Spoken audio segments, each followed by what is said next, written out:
This show started with a really kind of random email that I got in the fall of 2013, a few months after my piece, the portrait of Emeritus Pope Benedict, had received international attention.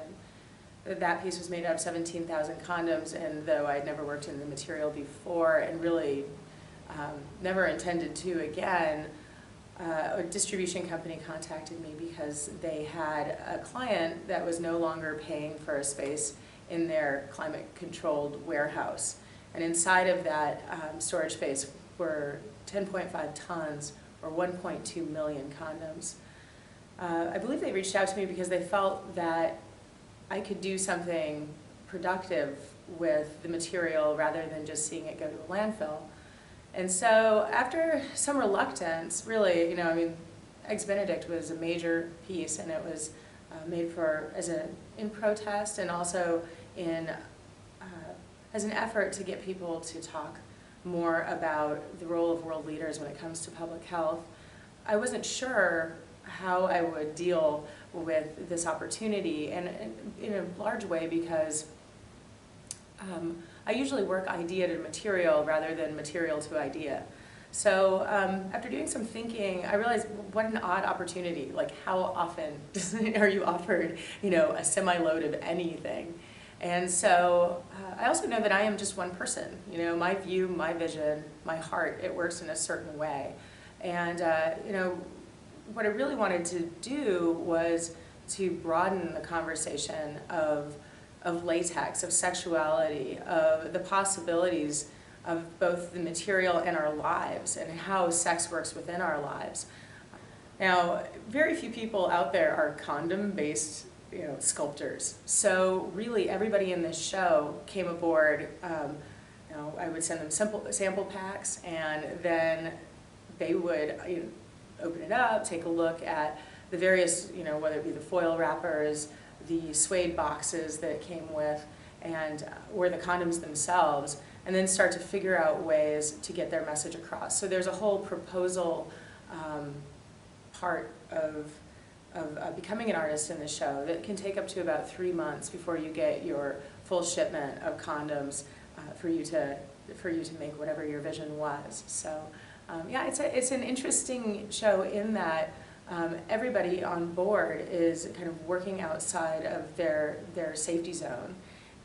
And yeah, so I'm very pleased with the outcome. I really think it's working. Mm-hmm. The advocacy groups here have more resistance than in other parts of the country. So I think, well, it's always lovely to show in a blue state, where they have amazing, well, I don't know if it would be amazing funding, but definitely more support for sexual advocacy groups and, open conversations about sex, sexuality, identity. I think that a show like this is just even more poignant, or maybe even more useful. So while this show travels, it's important to me that while we go to larger cities to continue kind of the show has like a dual existence in that it both works with art and activism. So we go to the red states, we really can have a lot more conversations about sex, sexuality, and love, self-love, how to take care of yourself, and have it more of a larger kind of educational component, where when we go to larger cities that have bigger art scenes, it still keeps it within the canon, because the work in this show is museum quality. I mean, every artist is making impeccable work, and I think that that's an interesting sort of dynamic with the show, is kind of this, it's undeniably art, but at the same time, its social mission is forward. I mean, there are several cities that we have on the list, and connections in each one. We're definitely, the idea of it being a national traveling show is something that happened in Milwaukee, because we saw the reaction and the excitement from the people who came and witnessed the show in person. And it was really about, I think, 3 days into it when we announced that we were going to go national. So moving a show and finding venues and getting set up with the advocacy groups it was amazing that we were able to pull this off in 6 months and have a wonderful opening in Milwaukee, in Memphis. But I think we're going to have to start planning, a year out, and there's kind of a logistical side. The show is ever evolving. It started from an email about a shipment to then, okay, we'll have a giant exhibition to, we'll do proposals then to, but at each step, each stage, there's so much positive momentum behind the show itself and its goals and missions that it's kind of seamlessly coming together. As far as cities, we're interested on heading west, deeper south, and ideally we'd be able to move it in a way where we could track it across the United States rather than popping all the way. There is a financial component to all of this, and there are just so many kind of diverse cultural spaces that I believe can really use getting engaged with the dialogue of the show. What I've seen is the groups get into a very open space about discussing who they are in a casual way. And the openings are a bit different, everybody dressed up, rather than just getting covered in lube. But there's something really important about making sure that other communities are involved, because the question of the importance or validity of art, why should it be funded? What is the purpose? And people who aren't involved with it much kind of think of it as like an adornment that makes a room look nice, versus really kind of thinking of the walk of an artist's life. Why would people dedicate such incredible amounts of time and risk so much for an object? The primary connection between this show and the portrait being the material itself. But that's kind of to the extent of it. The other piece is so much more pointed and specific. And what happens in this exhibition is that taboo becomes normalized. Each piece leaves like kind of an open end for people to reflect upon their own feelings. Personal, and personal histories.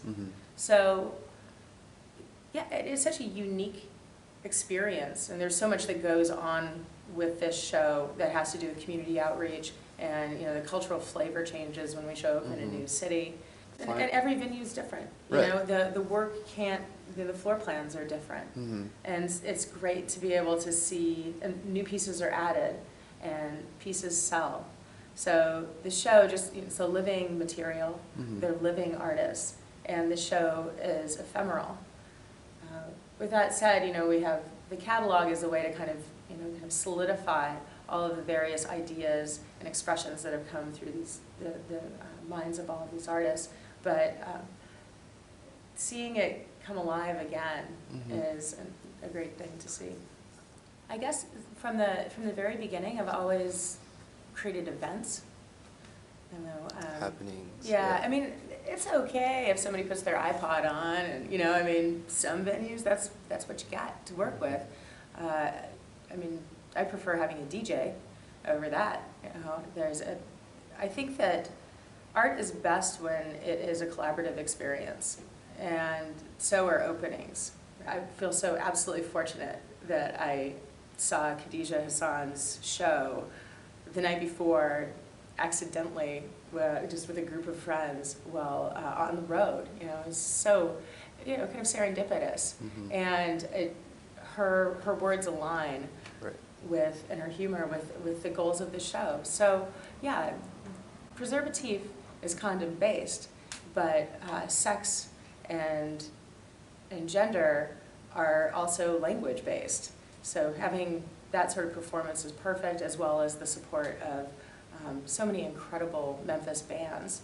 I'm excited, and I have no idea, really, beyond the artwork moving, what the temperature of the next show, what the flavor is going to be. But that's how this show is able to take on and become, or be, effective.